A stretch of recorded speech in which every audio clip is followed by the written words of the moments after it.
terwyl jy slaap en die bitter verdriet en liefde agterlaat.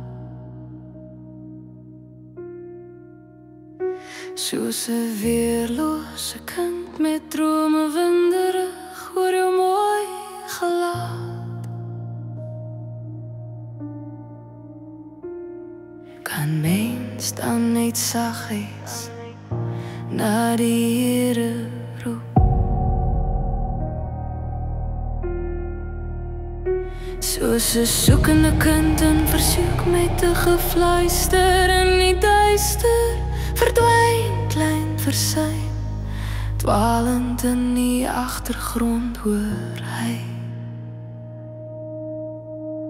Verlê jou wêreld slapelose siel, bedaar jou smagting na die diep. Verdriet is al wat jy nog kon leer ken. Dis tyd om 'n glimlach neer te pin. Dus het ek klein tyd gesukkel om met my oë toe te bid.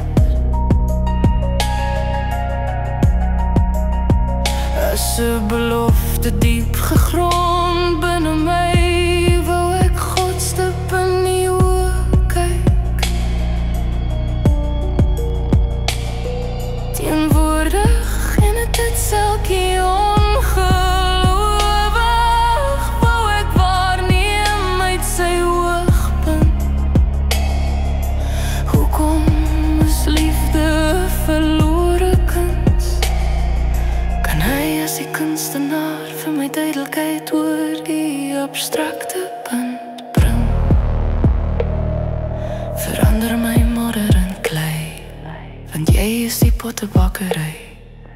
Ek is moeg gesoek na waar ek hoort, kan jy jou as voedsel vir my siel doop?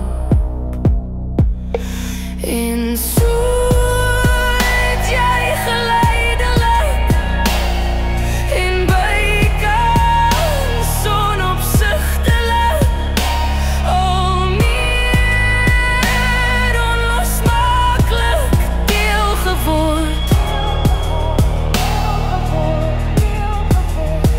van my lewe, tot op 'n dag toe het ek besef, maar jy is eintlik my lewe, heel onverwags. Nou vou ek jou mens wees, soos 'n gunsteling trui om my lyf, en wikkel ek my snoesig toe in jou teenwoordigheid.